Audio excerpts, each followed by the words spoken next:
bomb squad, a SWAT team, and dozens of law enforcement officers have surrounded a motel in Boonville. Good evening, everybody. I'm Chris Gothner. And I'm Brittany. 2 people, including an MU football player, are injured after an accident in Boone County. Good afternoon, everyone. I'm Chris Gothner. I'm Brittany Pieper. And I'm Chris Gothner, and today for Jim. You might have seen parachuters floating into downtown Columbia this morning, but it took a little bit of work to make that happen. KOMU 8's Alyssa Cazares spent the day with the Golden Knights and has more on how their jump went. Alyssa. Police in Japan arrested a man from Okinawa in connection to threats made to U.S. Ambassador Caroline Kennedy. If you got a call saying the IRS is suing you, you would probably be a little bit worried, but that call's a scam. I think I'd be skeptical. A survey asking married couples how much they knew about their spouse turned up some troubling results. A man is in custody after trying to swim away from Osage Beach police last night. A man is in the hospital tonight after slamming into a tree while riding a motocross bike at Finger Lake State Park this afternoon. The nonprofit group Welcome Home Incorporated says someone is posing as their organization to scam people.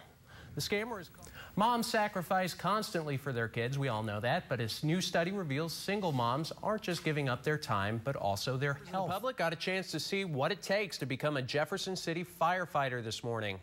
The Jefferson City Fire Department hosted a physical agility. How does this sound? Fresh food showing up right at your doorstep. Here's what we're following for KOMU 8 News at 9 and 10. One Mid-Missouri Veterans Home is way behind where it should be to fund a new facility. And now another setback, flooding. Plus, it sure was slippery out there, but the Mizzou baseball team still played a doubleheader. Sports is next. Meat lovers are uniting in Columbia today. Coming up, I'll tell you more. I guess if you were wondering where's the beef, well, now it's in Columbia. We know. And we're taking a live look. Gently used fan at any of the locations on your screen. Now you just need to join the Teal Club. The Teal Club, I know, I missed them. Half of an inch of rain was picked up. It was wet today. I mean, I was driving and, at first it started off like just sprinkling a bit on and off, but then it was like whoosh, a big wall of water. And I was like, whoa. It did. Yeah, it turned out to be really a nice day. The folks at JCFD, they're great. They wanted me to do that obstacle course, so. And why didn't you? Well, I'd have to be carried off on a stretcher if I did that, Tim. It sounds like a scene from a zombie movie. After being hit by a car and buried, a cat crawled out of its grave. That's what happened with Bart from Tampa, Florida. After he was hit by a car, his owner buried him in his backyard. 5 days later, the cat came back to life and dug himself out. He suffered a broken jaw and a cracked palate. That is scary. I can't believe that at all. Oh, my goodness. Oh, my gosh. Well, have a good one, everybody.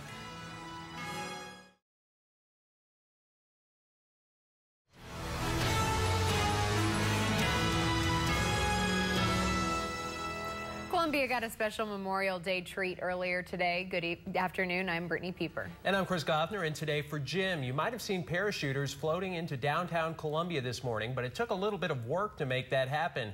KOMU 8's Alyssa Cazares spent the day with the Golden Knights and has more on how they're jumping. Thank you, Alyssa. There will be a memorial service today at the Centralia City Cemetery. The local Veterans of Foreign Wars post is hosting the event, as well as the Avenue of Flags.